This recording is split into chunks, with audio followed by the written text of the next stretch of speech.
Assalamualaikum warahmatullahi wabarakatuh dan selamat sejahtera kepada semua anak-anak pelajar. Okay, hari ini kita akan belajar tentang nilai pulangan pelaburan. Okay, ROI. ROI ini adalah Return of Investment. Okay, ini adalah perkataan dalam bahasa Inggeris. Dalam bahasa Melajunya kita sebut nilai pulangan pelaburan. Okay, standard pembelajaran. Jadi untuk video kali ini, okay, selepas awak menonton video ini, awak boleh membuat pengiraan yang melibatkan nilai pulangan pelaburan.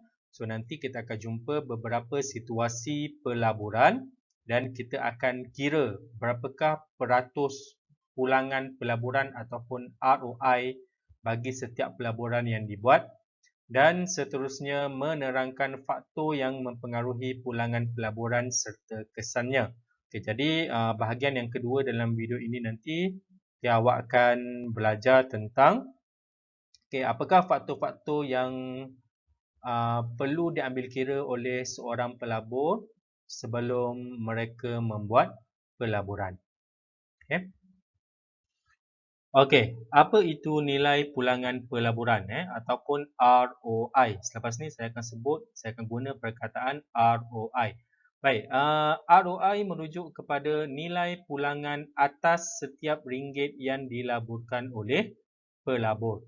Jadi untuk ROI ni kita nak tengok berapakah nilai pulangan ataupun berapakah jumlah keuntungan yang akan diperoleh bagi setiap ringgit yang dilaburkan di dalam pelaburan. Okey, yang mana nilai pulangan pelaburan kita boleh tengok dari segi nisbah keuntungan ataupun kerugian daripada sesuatu pelaburan. Jadi nilai pulangan pelaburan ni dia ada positif dan juga negatif. Kalau positif maksudnya pelaburan yang kita buat itu telah mendapat keuntungan, manakala nilai negatif itu merujuk kepada kerugian apabila seseorang itu membuat pelaburan. Jadi nilai pulangan pelaburan ataupun ROI ini jawapannya boleh ditulis dalam bentuk peratus. Kita boleh lihat dalam bentuk nilai peratus. Rumus dia adalah nilai pulangan pelaburan sama dengan jumlah pulangan, jumlah keuntungan bahagi dengan nilai pelaburan awal. So kita akan kira berapa jumlah keuntungan yang dia dapat. Kita bandingkan dengan nilai pelaburan awal dia, kita akan darab dengan 100 dan kita akan dapat jawapan dalam bentuk peratus.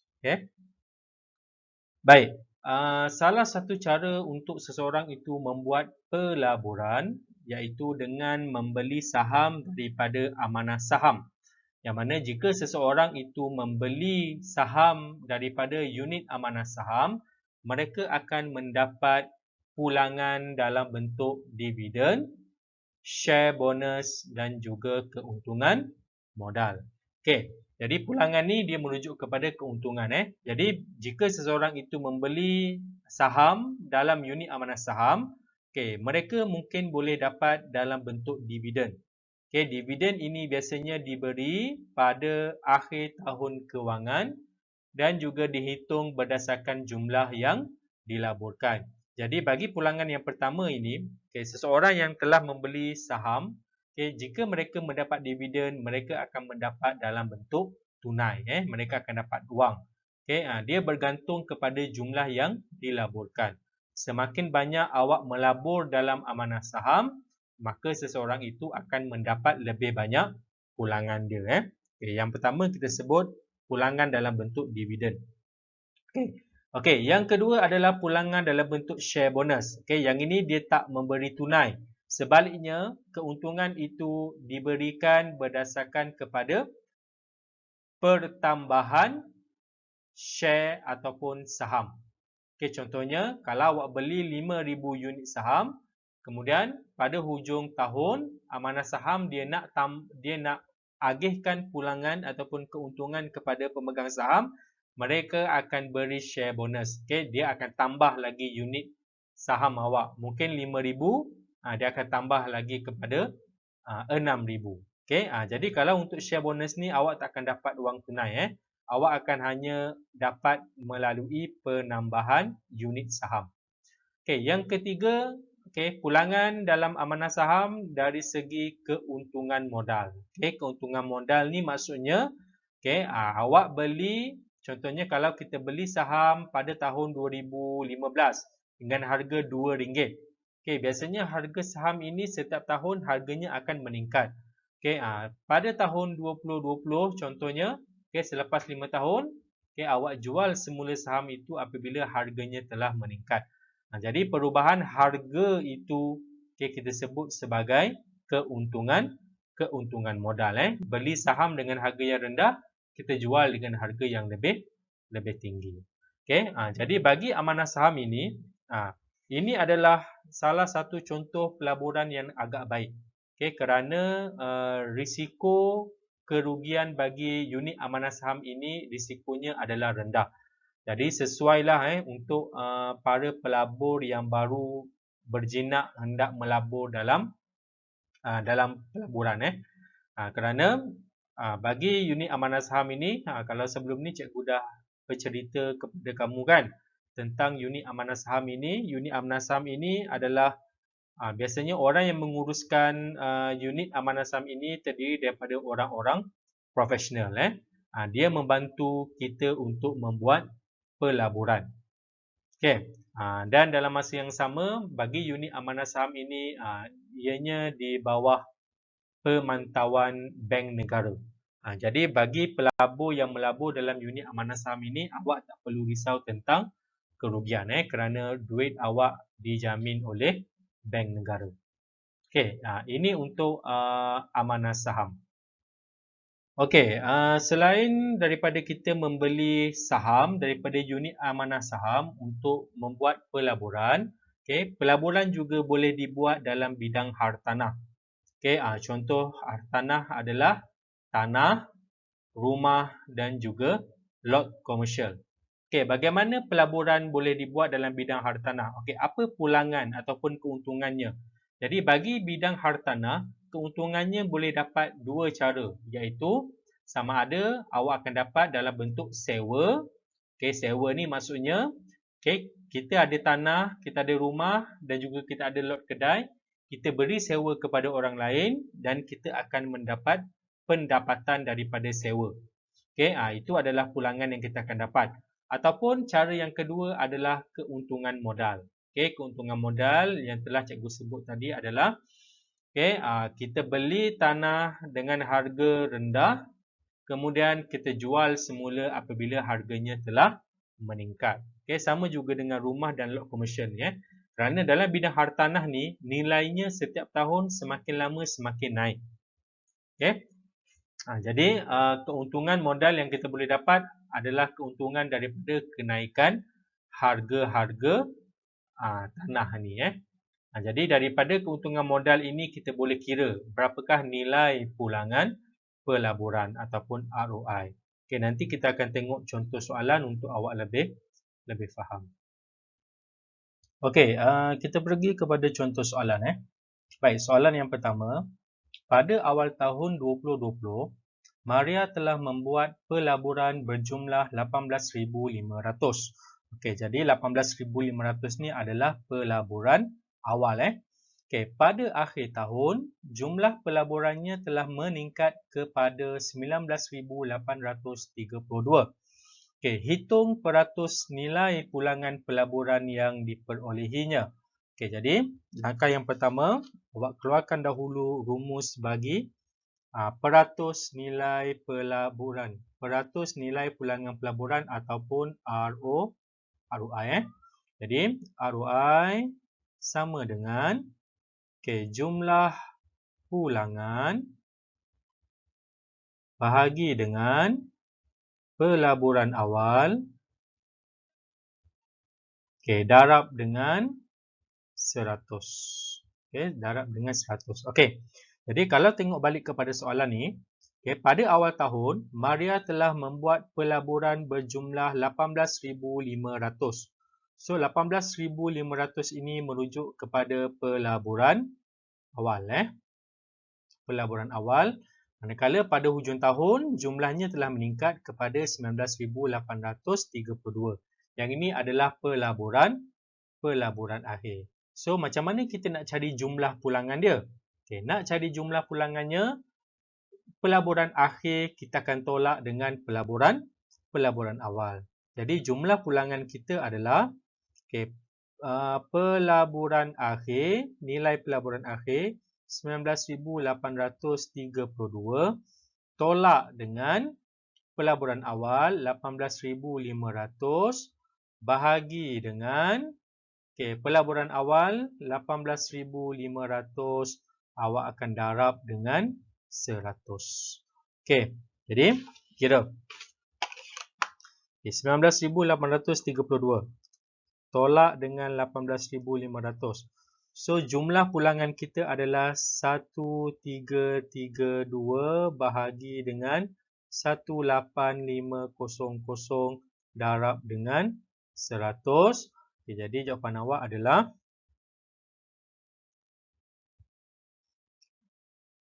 1332 bahagi 18,500 darab dengan 100. Kita akan dapat 7.2. So, 7.2, tambah simbol di belakang peratus. So, ini adalah nilai pulangan pelaburan dia. Maksudnya dekat sini adalah, apabila Puan Maria ni telah membuat pelaburan sebanyak 18,500, daripada jumlah pelaburan 18,500, beliau akan mendapat pulangan ataupun keuntungan sebanyak 7.2%. So ini adalah jawapan dia. Baik, soalan yang kedua. Encik Lee telah menggunakan 8,000 untuk membeli saham syarikat A. Jadi 8,000 ni adalah pelaburan awal.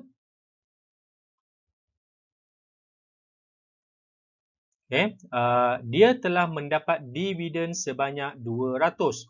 So, 200 dividen ini merujuk kepada pulangan dia. Pulangan ataupun keuntungan. Selepas 3 tahun, dia menjual semua sahamnya dan mendapat RM8,800. Selepas 3 tahun, dia jual semula, dia akan dapat 8,800. Hitung nilai pulangan pelaburan Encik Lee. Jadi kita keluarkan maklumat dulu yang ada.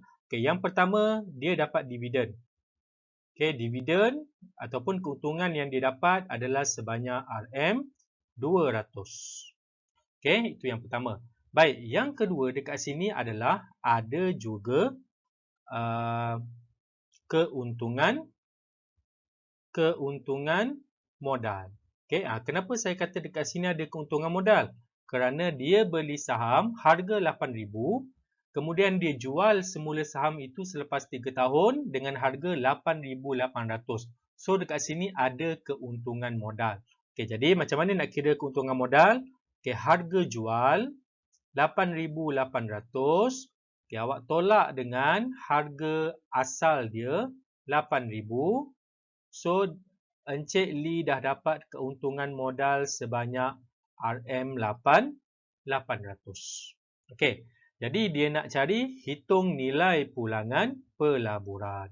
So, nilai pulangan pelaburan ataupun ROI sama dengan jumlah pulangan bahagi dengan pelaburan awal darab dengan 100. Simbol peratus. Jadi baik, berapa jumlah pulangan dia? Jadi jumlah pulangan ni dia dah ada dua kan? Yang pertama dia dapat dividen 200. Kemudian yang kedua dia dah dapat keuntungan modal kerana dia jual semula, dia akan dapat 800. Jadi jumlah pulangan dia adalah awak kena tambah 200 tambah dengan 800 bahagi dengan pelaburan awal. Yang ni pelaburan awal. Pelaburan awal, mula-mula sekali dia beli dulu RM8,000. So, darab dengan 100. Kita akan dapat 1,000 bahagi dengan 8,000 darab dengan 100. Okey, 100%. 100%. Okey, last kali kita akan dapat, okey, kira. Okey, darab dengan 100. Okey, awak akan dapat 12.5. So, 12.5%. So, ini adalah ROI dia. Okey, maksudnya dekat sini adalah, okey, selepas 3 tahun, Encik Lee mendapat pulangan pelaburan sebanyak 12.5%. Okey, ini adalah jumlah keuntungan yang diperolehi. Okey, boleh. Jadi, bila awak baca soalan, awak kena kenal pasti apakah pulangan yang ada diberikan dalam soalan. Okey, dividen adalah pulangan dia kan. So, dalam masa yang sama, okey, dia beli saham tadi, dia jual semula. So, awak kena kira juga keuntungan modal. Jadi, jumlah pulangan itu kita kena tambah dua tu, barulah kita dapat nilai pulangan pelaburan dia. Okey. Okey, contoh yang ketiga. Okey. Pada 1 Januari 2015, Puan Siti melabur dalam amanah saham Bumiputra sebanyak 3,000 unit. Okay, ini adalah pelaburan awal dia ni. Okay, dia beli 3,000 unit dengan harga RM2 seunit. So, pelaburan awal dia, okay, kita terus tulis. Jadi, pelaburan awal dia sama dengan, okay, 3,000 unit. Okay, awak kena darab dulu dengan harga seunit RM2. So, nilai pelaburan awal dia adalah 6,000. Okay, baik. Selepas 5 tahun, Puan Siti menjual semula saham yang dimilikinya dengan harga RM2.20 seunit. Okay, dia jual semula. Okay, jadi, okay, berapa nilai pelaburan akhir dia? Okay, nilai pelaburan akhir dia, okay, selepas 5 tahun, harga saham tadi telah meningkat kepada RM2.20 kan? So, berapa nilai dia? Okay, 3,000, masih lagi unit yang sama, darab dengan RM2.20, awak akan dapat nilai pelaburan akhirnya RM. Okay, berapa tu? 3,000 darab dengan 2.2. So, awak akan dapat RM6,600. So, itu adalah nilai pelaburan akhir. Baik. Berapakah nilai pulangan pelaburan bagi Puan Siti? Okey, so ROI tadi. Okey, saya tulis lagi rumus dia supaya awak lebih ingat. Yang ni awak memang kena hafal ni. ROI sama dengan jumlah pulangan bahagi dengan pelaburan awal darab dengan 100%. Okey, jadi berapa jumlah pulangan dia? Okey, pulangan dia tadi, okey, kita dah tengok tadi kan. Harga awal 6,000. Kemudian dia jual dengan harga 6,600. So, berapa nilai pulangannya? So, awak kena tolak. 6,600 tolak dengan 6,000. Kita akan dapat jumlah pulangan dia. Bahagi dengan pelaburan awalnya adalah 6,000. Darab dengan 100. Okay, simbol peratus dekat belakang. Okay, sama dengan 600 bahagi dengan 6,000. Pakai kalkulator je. Darab dengan 100, awak akan dapat 10%. Okay, so ini jawapannya. Okay, yang ni pun sama. Ini sebenarnya adalah konsep keuntungan modal. Keuntungan modal. Kenapa cikgu kata keuntungan modal? Kerana dia beli saham, kemudian dia jual semula selepas 5 tahun. Kan? Dia beli pada 1 Januari. 1 Januari. Kemudian dia jual semula selepas 5 tahun. So, dekat sini adalah keuntungan modal. Okay, keuntungan modal yang inilah. Akhir kita akan tolak dengan awal. So, kita akan dapat berapakah jumlah pulangan dia. Okay. Baik, soalan yang seterusnya. Encik Ahmad membeli sebuah rumah pada harga RM135,000. Okay, ini pelaburan awal dia. Harga rumah RM135,000. Kemudian beliau mengubah suai rumah itu dengan kos RM96,000. So 2 ini adalah pelaburan awal dia. So awak kena tambah Okey. Beliau telah menyewakan rumah tersebut dengan kadar sewa 2,000 sebulan. So 2,000 sebulan ini adalah sewa iaitu pulangan dia. Baik, soalan A. Hitung jumlah pendapatan sewa Encik Ahmad selepas 5 tahun. Okey, soalan ini mudah kan? Jadi sama dengan sewa yang dia dapat sebulan adalah 2,000 darab dengan setahun ada 12 bulan darab dengan 5 tahun. So awak kena darab lagi dengan 5.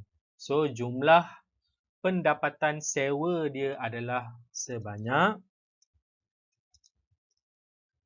120,000. Okey. 120,000. Okey.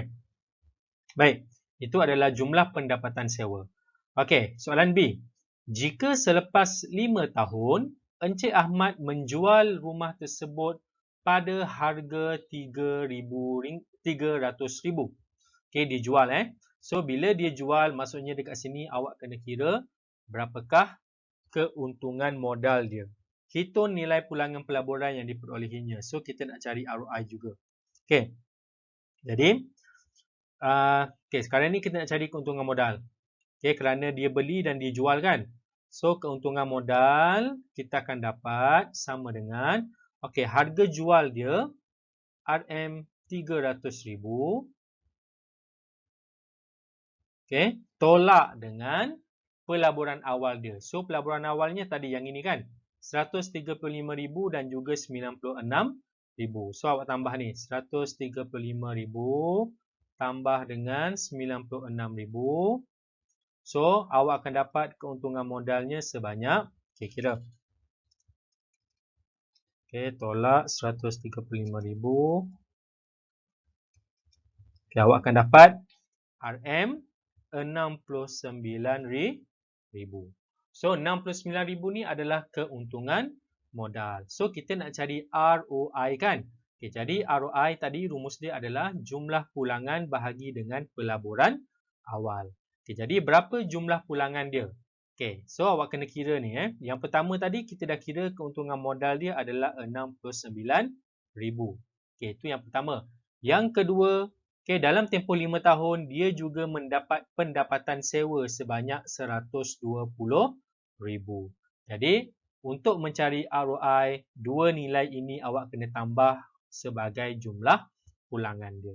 Jadi, sama dengan 120,000 tambah dengan 69,000 bahagi dengan berapa nilai pelaburan awal dia?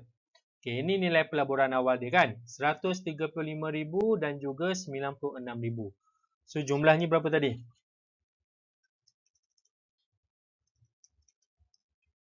Okey, 231,000 Okey ni 231,000 darab dengan 100%. Okey, jadi jawapan akhir awak adalah 120.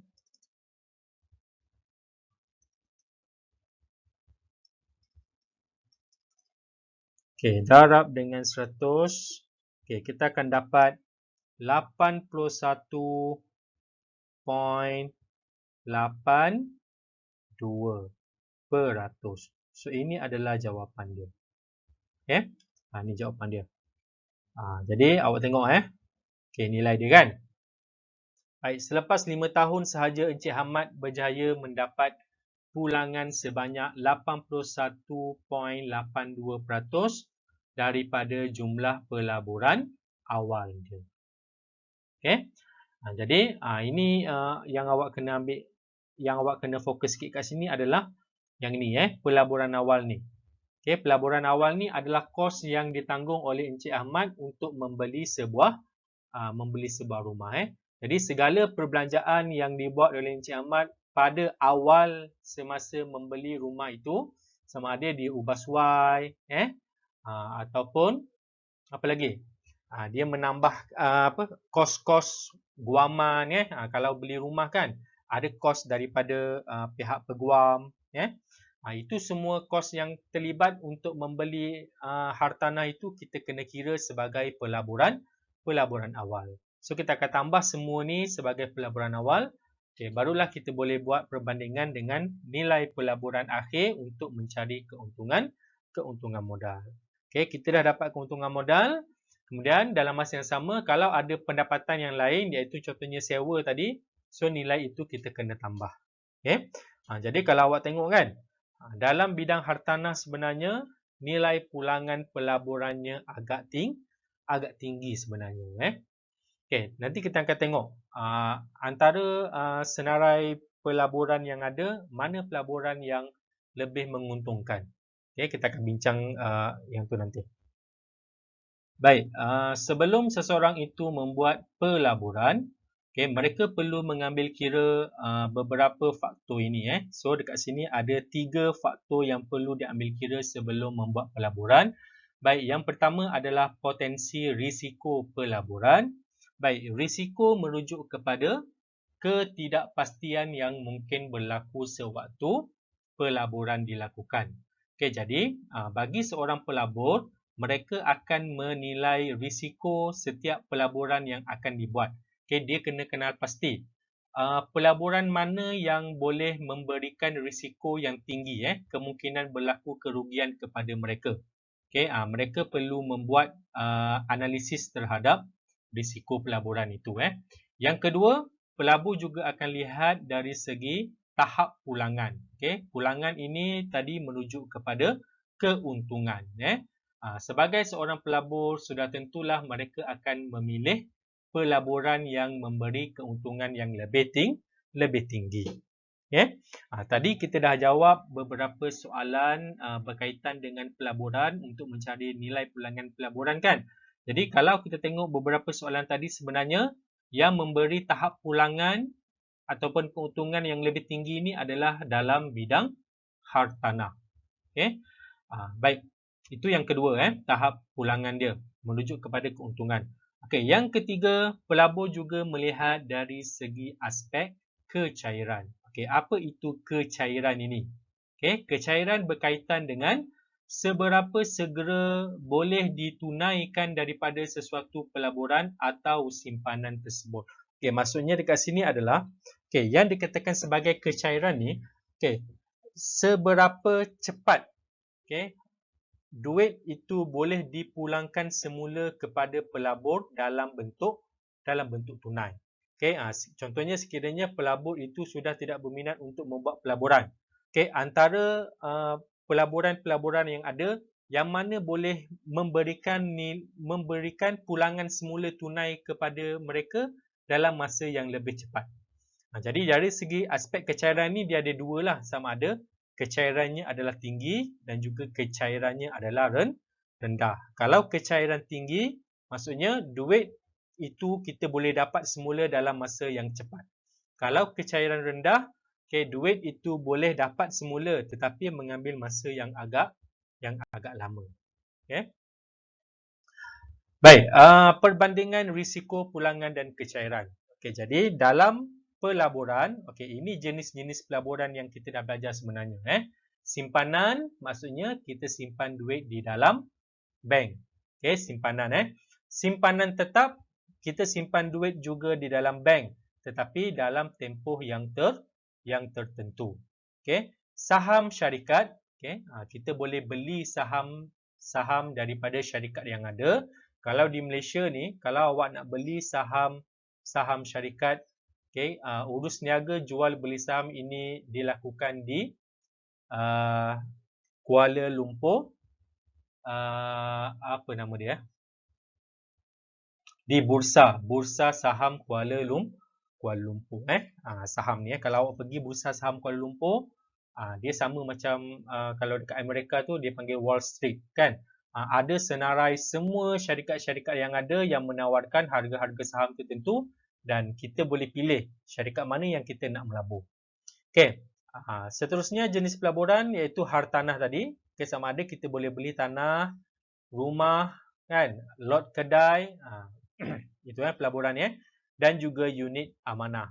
Unit amanah ni kita juga beli saham tetapi di bawah kelolaan unit amanah. Kita melabur dalam unit amanah ini akan tolong kita untuk membuat pelaburan. Okay, jadi kita tengok tahap risiko, pulangan dan juga kecairan masing-masing. Okay, kalau simpanan, kalau kita simpan duit ke dalam bank, risiko kita adalah bebas. Okay, kita tak perlu fikir tentang kerugian. Kerana bila kita simpan duit di dalam bank, simpanan dan juga simpanan tetap ni, kan, duit yang kita simpan di dalam bank yang ada kat Malaysia ni telah dijamin oleh kerajaan. Walaupun bank itu lingkup ataupun bankrupt, duit kita masih lagi dijamin oleh kerajaan. Jadi sebab itulah tahap risiko bagi simpanan dan simpanan tetap ni, dia tiada risiko. Awak tak payah nak pening kepala.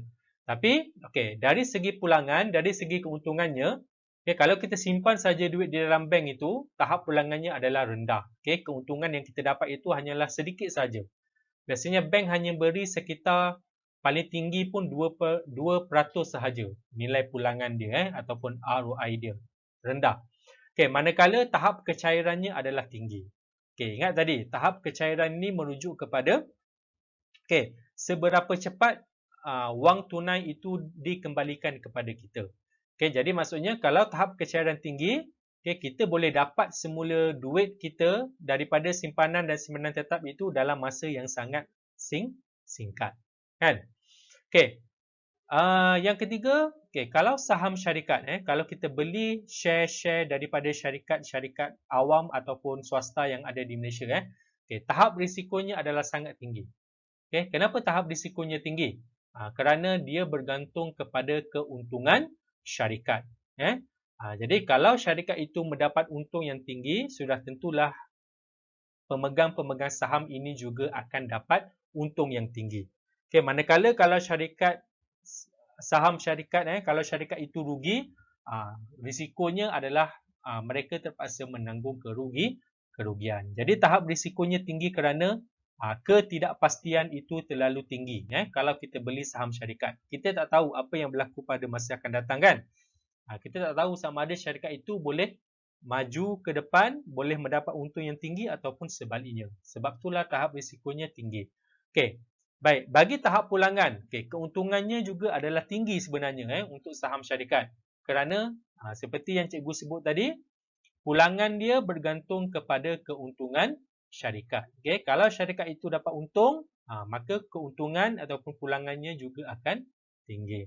Dari segi tahap kecairan, kita nak dapatkan semula duit kita, tahapnya adalah sederhana. Sederhana ni maksudnya kita boleh dapat semula saham duit kita daripada pelaburan itu, tetapi mengambil masa yang agak sederhana lah. Dia tak terlalu lama. Bagi jenis pelaburan yang keempat iaitu hartanah, risikonya adalah rendah. Awak tak perlu nak fikir sangat tentang risiko kerugiannya. Kerana nilai hartanah ni sebenarnya semakin lama semakin meningkat. Baik, tahap pulangannya adalah tinggi. Tadi kita dah buat soalan tadi tentang hartanah, kan? Keuntungan dalam bidang hartanah ni sebenarnya sangat tinggi. Terutamanya dalam pulangan dari segi keuntungan modal. Kita beli tanah dengan harga rendah, kemudian selepas 5 tahun, selepas 10 tahun, harga tanah tersebut akan lebih tinggi. Jadi pulangan dia adalah tinggi sebenarnya untuk hartanah. Manakala tahap kecairannya adalah rendah. Kalau kita nak dapatkan semula duit kita daripada bidang hartanah ni, kita memerlukan masa yang terlalu lama. Kerana contohlah, kalau awak ada sebidang tanah, kan, awak nak dapatkan semula duit daripada tanah tersebut, awak terpaksa melalui proses guaman, kan, awak kena mencari pembeli. Dalam bidang hartanah ni bukannya semua orang boleh beli, kan, kerana harganya terlalu tinggi. Jadi sebab itulah tahap kecairannya agak rendah. Kita nak dapatkan semula duit kita tu perlu mengambil tempoh yang agak panjang. Kalau nak dibandingkan dengan saham dan juga simpanan di bank. Manakala jenis pelaburan yang terakhir adalah unit amanah saham. Bagi unit amanah saham, tahap risikonya adalah rendah. Kerana risikonya ini adalah unit amanah ini dia masih dikawal selia oleh bank negara kan. Bila dikawal selia oleh bank negara, risiko mungkin berlakunya kerugian agak rendah. Tahap pulangan keuntungannya adalah sederhana. Kalau nak dibandingkan dengan hartanah dan juga syarikat, manakala tahap kecairannya juga adalah sangat tinggi. Kita boleh dapatkan semula duit kita dalam masa yang singkat. Jadi inilah jadual perbandingan risiko pulangan dan kecairan yang perlu difahami oleh seorang pelabur sebelum mereka membuat pelaburan. Okey, sekian sahaja video cikgu untuk kali ini. Saya harap awak boleh faham, terutamanya bagaimana kita nak mengira tadi nilai pulangan pelaburan ataupun ROI, dan yang kedua yang telah kita bincang tadi adalah faktor-faktor yang mempengaruhi seseorang pelabur untuk membuat pelaburan. Jadi sekian saja untuk video kali ini. Sekian, terima kasih.